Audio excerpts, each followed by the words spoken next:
he's there. So we will see the Seraphine come through because that one is left open. Oh, boy. And we're also going to get Teddy's Senna here. So very successful, bottom side lane that you can even have as well. Potentially, we've seen Seraphine rise to power in other regions, and LEC even been played as bot. So it ends up being a really nice matchup that Sion can't necessarily pull that off consistently. As, Life hovering the Yumi here. Shout out to Sicario, who did play that a few weeks ago to less success. Yeah, I feel like it's almost a troll hover. It's like, hey, yeah, I was watching your Yumi game. It's pretty good against the Hecarim. The Karma, though, I feel like is a much safer choice, and that is what they're going to lock in. Yeah, maybe that was the beginning of 2020. I would have actually been okay with it, to be honest. I don't think it would have been great, but my issue with T1's draft is the Seraphine, because it's Faker on Seraphine. He's going to be very stable in lane. He's someone who very rarely gives first blood or gets solo killed there. His positioning is phenomenal. I mean, that's not what he's famous for. He's famous for his solo kills and his aggression in the mid lane. But Well, we'll see if Faker can handle it. As you mentioned, he is definitely a player that can. And the jungle speed clear that Clid has on top of it all makes it so difficult. He's looking for a pick here. And really just flashes it. Yeah, or arcanes it, rather. Shifts away. So easy to dodge. Yeah, if Keria hits the hook there, you're definitely getting summoners, you would imagine. And towards your turret is really smart play around the Seraphine. You don't want to get caught, as we saw some Seraphines getting a little bit overextended in the LEC yesterday, too. Just since we're talking about it. All right, here we go. The combo comes in onto Rascal. The Hextech Ultimatum just trying to survive, but he's not really in range. And, that flash was just as desperate as it comes. Very nice conversion. Yeah, absolutely. And just a little thing there. I love that he went for the flash body slam. You see a lot of body slam flash. I think that kind of caught Rascal off guard. He's like, okay, I'll wait for the body slam to start, and then I'll hookshot away or something like that, or flash away. But he never got that choice. Now we're fighting over the Rift Herald here. The smite is going to go to Clid, actually. Cuz is like, maybe I can pick it up. No, you can't, buddy. You didn't get the smite down. Al Faker's stuck here. This is not a good situation. They're actually trying to turn it around here. Cuz is taking a lot of the aggro on the bottom side. Teddy and Keria both roaming up. And now you can see Clid is in a lot of trouble. Kana going to pick up that kill. And even though they don't get the Rift Herald here, T1 will at least pick up the one kill. At the same time, though, Ruler's getting free farm in the bottom lane. For breakfast, I guess. And, this is a player who we were touting in 2020 as one of the best new top laners. Here we go again. Once again. Hextech Ultimatum is coming in. This time we have TP and Dudir coming in, but the damage is going to be enough. They take down Rascal already, and you can see Gen G just on the run. The Encore's going to hit BDD, and he is in a lot of trouble already. Kana doing so much damage. BDD over the wall. He's actually going to get bopped down here by Faker, who goes for the flash and picks up the kill. Lands another root onto Clid, and this is just massive for T1. They pick up 3 kills in the engage. This is not how this early game is supposed to look. This is not how this game was supposed to go, right? Who has the advantage in the matchup in this current situation? And it's pretty big. So Gen G, they did get the Rift Herald, and they are actually going to get this first Cloud Drake. So T1, I suppose, kind of caught out in an awkward timing here, and not really going to be able to challenge either of these objectives. But here comes the 2-man Encore, and look at this synergy. The Hecarim over the wall, the Encore over the wall. And Cuz is just too fast. Nobody can catch up to him. And Baker's having an insane game as well on the Seraphine. Yeah, this is the kind of wombo combos we were talking about for team fights later. Is Rascal just going to die? What? Yeah, this is what I was saying. I mean, you can't even enter the lane. Cuz is here. You just have to run away. Life is going to eat some damage. This roster for T1. Oh, no. I think Ruler's just dead here. Nice flash. Nice flash, buddy. That's not going to help you out too much. Not against a Fed Hecarim and a Fed Gragas, not at this point in time. Yeah, and this is not going to be putting them on to, okay, now they're one away from Soul Point. Here we go. Here's Hecarim again. This time BDD, though, is going to get a really nice Emperor's Divide. He has flash, too. Now, Cuz has got to be careful, right? You're going pretty deep. And he is going to see Clid and immediately back away. Push the envelope on side laning, see how many minions you can get. As this time, it's Faker who's out in the open. Yeah, he kind of got caught out here by himself in a 1v1 position, but he will have a lot of help from his teammates with the stopwatch coming in. Looks like Faker is in a bit of trouble, though. Kana trying to help out here, as Rascal is going to get booped down. But you can see the damage that BDD does do, even just on the 1.5 items. Kana is going to have to get out of here. Clid not going to be able to catch up, so we'll just end up it's Udyr Valdez, never underestimate. There against Faker, there being a side lane mismatch up there. And, okay. I don't know why we're face checking here, to be honest. Cuz is 1v4 at this point in time, and he is going to ult over the wall as the True Shot Barrage is just barely not going to hit him. Cuz is teasing us with that one. Now, so you really have to be careful about getting caught out as T1 because you will be punished so hard for it. Oh, the cask actually doesn't work because he was ever frosted to the ground, but this is a very fast Nautilus coming on in, as the hook shot is nicely buffered, but it is not going to matter too much. Eager in general compared to other mid laners, but that's going to change that. Clid to get them all. It's like, I'm Udyr! He almost dodged that ultimate. Yeah. And now we do have the rotation coming in. Chemtank is available for Keria, but he's not even going to use it. He's just letting Cuz chip away at Clid here. Cuz has to be careful, though, and now Cuz is just going to get caught out as the Encore is on to one member, and Teddy and Faker are here all alone. Gen G find the opportunity to get on in there. The double kill comes in from the Udyr. Now Big Boy Kana is here. Can he turn this one around?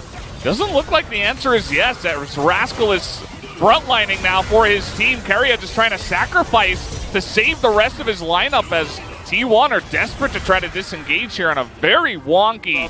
And this is what you cannot have happen. Why take a risk and actually go for a chase on an Udyr as T1 here when you could just walk and get Drake Prio? Yeah, absolutely. Kind of an interesting arcane shift there from Ruler as T1 are still chasing. They want more. They want to kill something. They're angry. And yes, they're going to get BDD, but that is about it. They're trying to go and take the Baron. Like you said, I think you have to try, right? You just gave up the Infernal Drake. Gotta trade it for something. And you're 5v4 here, so everybody dodges the True Shot Barrage, and that's actually a lot of damage denied from the Ezreal. Ruler is trying his best to try to chip away at the front line here, but it's not really working out too well. They're going to try to zone away Clid. Not super successful, but they do have the damage onto the Baron, and it will be enough. No steal is going to come in here, as the cast from Kana is going to separate everybody. The Encore does nothing, as Clid is going to have to back away. They want more. Oh, Rascal's getting in there. That's pretty interesting, as Ruler just immediately dies, and now Rascal is all alone. Not sure about this one, Wolf. We're just turning it into a total clown fiesta in this game. I mean, they really thought they were going to be able to force this into a Hextech Ultimatum, gets a pick, and then all the Ruler damage comes through the fall, but they can't. They can't do it. Oh, we're still going. Cuz is like so angry after his play up on the top side. And you know what? I suppose he's making up for it. And we're just not ending. This actually... We're just not ending. Yeah, this could end up being... well, this could be ending if anyone else gets picked. I mean, we are getting later on into the game. They have Baron buff. Getting your frustrations out for both of these teams here in Game 1. Already 18 kills in 27.5 minutes. Pretty good for this matchup. As now with the Baron, T1 looking to push in and take away the one inhibitor for now. Yeah, and then they can just rotate mid and try to repeat that. Right now, Rascal is hovering around, potentially setting up a split push if they do go hard. He does get the Rift Sculler, and he might be able to put a little bit of pressure on. Going to take the Krugs. He can also set up for maybe trying to trade this into a Drake, but I mean, the timing of this is so unfortunate for Gen G, because T1 can get this and then rotate over. Like, if we were 30 seconds away, it'd be a different story, but they can't trade this, so they're just going to lose 2 inhibitors, and there's nothing they can do about it. Clid needs to be careful. He's so far out. Speed of which that's going to come up. Oh, boy. Oh, no. I think Rascal's just dead here. He is he's surprisingly tanky. It doesn't matter. As Kana is legendary. 8-0 on AP top Gragas. Give this guy the player of the game already, because he has just totally owned this one. And that he does go for here. T1 pretty comfortably just going to run at the Baron here. It is spotted. Yeah, this is the vision control I was talking about. They see it, but they can't rotate it once those are cleared. I mean, how do you walk in here safely with all the lockdown, all the wombo, all the ultimates that come through the T1 to shut you down when you group up? It's so difficult to engage. Clid's trying to bait it. Yeah, look at that. Oh, they're going to land the root here, and they actually catch 2. Here we go. The Hecarim goes in, and down goes the Karma to start us off. Kana does take a lot of damage in the front line. BDD does his ultimate for about 0 reason. Tries to put up a wall, potentially. As now Rascal up on the top side getting caught out, but here on the right. Keria is looking to engage. BDD desperately trying to 1v5, but is not going to be able to. They need to get onto Ruler, though, who is actually doing a lot of damage by himself, but now all alone, and the range of Teddy is just going to slap him down as double root that starts the fight off for T1. Like, that's not the one we're even talking about. That's not even supposed to happen. Against Udyr. Yeah. It's like, how did that happen? Yeah. Oh, man. This is great game for T1 to start us off. Yeah, people are going to look at the scoreline, and they're going to see Khan, and they're going to be like, how did that happen? Like, how is this possible? Well, the guy just had an incredible game, and T1 really showed up to play tonight. A fantastic showing in game number 1. As we go into this game, too, or into this post-game, rather, and, I mean, you can see the damage from Gragas is actually insane. Like, he out-damaged Ruler, who was starting to become a menace in the late game. So was BDD, but unfortunately T1 just didn't give them those opportunities to take straight-up team fights because they always had control over the map after they got those inhibitors. Are you going to walk into Seraphine, Hecarim, Gragas, right, and into these fights? Apparently Senna as well. It can be a big issue trying to walk into those Baron fights when you don't have vision. T1 have control of the map. It's a big problem, and it felt like, you know, to be honest, Clid was trying to beat Cuz rather than win the game, like in terms of controlling the jungle, denying scuttles, and that didn't work. That was not the goal of the composition. It's a volatile matchup where you can get absolutely crushed by somebody like Rascal in the top lane, as Tarek would be a very, very sturdy choice here, and actually works extremely well with this comp in terms of team fights. So I don't hate it, but very off meta right now. Yeah, and I'll take the Galio instead, which is going to be great into the Leona, the Gnar, and the Hecarim in particular. Yeah, pretty cool idea. Something you've highlighted many times in the past, right? The potential for just absorbing engage with this taunt. You know, you don't always have to be the guy that's flashing in and making the crazy, you know, 5-man taunt plays. You can just be a soaker, an amazing peeler for your AD carry. Sure. So Udyr can help you on those later fights. Absolutely. We'll see if they have woken up after game number 1. I think that a lot of Gen G fans would be disappointed with the way game 1 went. They kind of, the Aphelios can do some crazy stuff. As we're getting the engage down on the bottom side, Life has to flash away. And look at that burst damage. Life not really going to be able to do much in this lane from here on out. Throwing up the peace sign does Keria. Pro gamers to always be, you know, great. As we're having another trade down on the bottom side. Not going to get that last hit onto Life, actually, and you can see Teddy takes enough damage to pressure him off of that. As in comes Cuz. Remember, no flash here on Life, and even through the exhaust, that's going to be the first blood on to that Galio bot. Very well. And then he walked forward, got Zenith bladed, and then Cuz is able to close that gap so quickly on the Hecarim. So, you know, I thought he was ready, but he was not, and here we go. This is where it starts. It's what we wanted to see. We wanted to see Clid up in the top side. He's taken a lot of damage, but 2v1 here. You can imagine that they should get the kill. The flash comes in from Kana as he tries to pick up at least the one onto Clid, but it does not come through. Could see a very different trade. As, remember, Life still doesn't have flash, but this time around, Clid is here, but the 3-on-3, who wins this one? A perfect Hecarim ultimate onto the 3 of them, but with the TP coming in, T1 will try to get out of here. BDD, I don't know what that was. That's going to be a bit of a whoopsie, and now we have the encore that comes in, and Clid, alongside of Ruler, are going to be rooted up. This is a disaster for Gen G, and that's the obvious play. Faker's roam timing is perfect to try to get there on time to deny the teleport play. So either way, we have more plays coming, so we don't have to talk about that one. In goes the Hecarim, and this Kaisa is just insane right now. 5-0 after one more kill.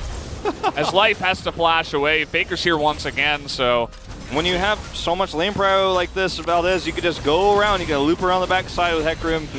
Rascal tried to go in there. You know, he has the Dark Harvest here on his Omni Stone, but now he actually takes a huge amount of damage, and he's just going to get flashed on. Okay, well, that wasn't flash you were looking for. But at least Rascal gets pushed out of the lane, and Kana will win yet another trade up in the top side. Yeah, he is. Faker is the most iconic Azir player of all time, so he understands this matchup very well. Oh, boy. We're going to get the sun into the wall, and now Rascal, he's just holding on to his Hecarim ultimate. There you go. Yeah, just going to wait for that perfect moment. See if he really needed to use it because the kill was just so easy, even without it, potentially. Look at all the wards. Look at all the blue wards on the map, top and bottom. Gen.G just don't have any vision, so Clid has to stay mid when the Rift Herald gets dropped to make sure that there's no dive onto BDD. T1 know that. They see him not rotating up, and then they make a pick happen. They're going to try to trade this back, though. Hecarim's just too fast. Like, you're just not going to get on top of him. Now, Kana is alone. Yeah, he's the one that does get caught out, not quite as fast as... Because T1 are so ahead that this map belongs to them, they're going to kill this turret before the Rift Herald spawns. So this Rift Herald might actually get a charge. BD needs to get over here ASAP. This Rift Herald could get a charge on the inhibitor turret if they engage here, and they will! Ooh, they're going to find Ruler. Thankfully, he took cleanse in this game, but take a look at the damage. I mean, Teddy just hops over the top and says, okay, now you have to leave. Like, fantastic spot here to do whatever they want. As, you know, Hextech Ultimatum, pretty good against Hecarim. Yeah, pretty good against shutting down that horsey. No way out of that one, I'm afraid. The timing of that coming through very well played. And the top wave push, they can actually start a Baron. And Camille has to back and come over here. Yeah.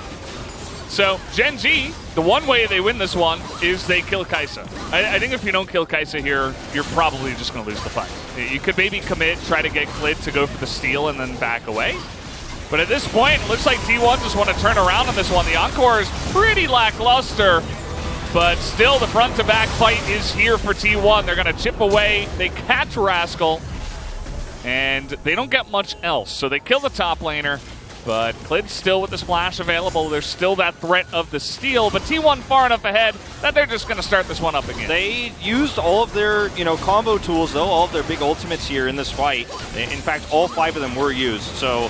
This is an opportunity for Gen.G to try to front to back, but it's just so difficult. Another turn is going to come on in here because no ultimate available. Life just trying to peel for his team as Ruler does a nice amount of damage here if he is kiting them back, but they're split. Yeah, the slow is going to come onto Ruler this time around, and he is not going to 200 years this game as he will be taken out, and now T1 are considering taking the Baron. This is such a cool fight, the first part of that fight, where the killer instinct from Teddy is so perfect because he knows there's actually an invisible line that's drawn by Faker that you can't see, which is his ultimate between the top side of Gen.G and where he ults in. And if they try to collapse on him, he's free. And once again, Gen.G going to try to deny this. Yeah, trying to ult on a Clid. Keria is going to die. This is going to come to a 50-50. It goes to the Clid. The Udyr steals the Baron away. Unbelievable. And now they're going to get the double fear, but that is big for Gen.G. They buy some time picking up that Baron away from T1. Well, they actually have a big fight happening right now. This is for the Ocean Drake, and the second Kai'Sa arrives, you turn tail and you run. You're already outnumbered here. It's 9-0. Yeah, you're outnumbered. You're against a fed Kai'Sa. You can't be here. Teddy's like kiting the blue buff while he's getting a kill. There's just nothing he can do. If he doesn't commit it there, they might get a turret, so he has to. And T1 just have such control over the map. Okay, again, the one way you can win is if you kill Teddy. Do they have the reach? The answer is no. Absolutely not. 0%. Another kill to the Kai'Sa, 11-0. This is looking like gold solo queue right now. The turn with Seraphine alone is ridiculous. Not to mention all the other ultimates that T1 have. Not to mention they're blind. They have no vision. Yeah, no vision. No eyeballs here on T1. T1, they clear the wards, which actually gives Gen.G a chance to spot them on the Baron. So they know that this is coming in. Clid in position. It's really just going to come down to if Clid can steal it away, but they're waiting on the DPS. Keria here to stun him. That is going to be a very simple and clean Baron take to the side of T1. And Rascal's going to get mid-turret, but do you really care if you're T1? Not at all. You're going to grab this Cloud Drake, put yourself one closer to the soul that we probably won't see in this game. Rascal's going off the side lane again. Yeah, I mean, if you wait here as T1 and you take 3 Barons and get nothing from it, then, we enter a stage of the game where we're just an extreme late game and still Gen.G's comp is pretty good. So I like that they're actually going for the play here. Teddy is going to go into that backline, immediately blows up BDD, just removes him from the fight right from the get-go. That's a cute little exhaust you've got there, says Teddy. Doesn't affect me at all. That BDD1 They felt the pressure, and they went for it. BDD not having any damage in this fight means that T1 could just kind of walk forward here and end the game. Even with a huge taunt, there's just not enough damage for Gen G to end this. Yeah, welcome to Seraphine's world. Yep. Like, you're not going to have much fun with that one. Carrio's got a stopwatch. Teddy, he's got a front line in spades this time around. And with the Aphelios going down, that is going to signal the end of the game. Cuz going to pull out that last member. Only Clid remains. And T1 will take the extremely dominant and clean 2-0 win tonight over Gen G. They're going to go ahead and let Faker die as the Nexus will go down. Experience these players have together. And I think the dream, like with T1's roster right now, the dream is one day you're like, okay, when I want to play this like AP, jungle, and then closer plays Aurelia comp, I want closer in. But then when I want to play control mage, I want to put Seraphine in. That's when Faker's I want to play Orianna, I'll put Faker in. Okay, I want to play Gnar, I'm putting Zeus in. Like eventually maybe we can get to that point. I think we're still a ways away from that. That's the dream. Like that's the ideal situation where you have 10 players that slot into different drafts. But right now, I think you'll take this if you're T1. You're going to be like, this is it. This is the roster I want us to soar through the rest of the regular season on. I want this roster in playoffs. And maybe T1 can make that miracle run I was talking about. I feel like at its peak, this roster peaks higher than Gen G. It peaks higher than Hanwha Life Esports. It peaks higher than DRX.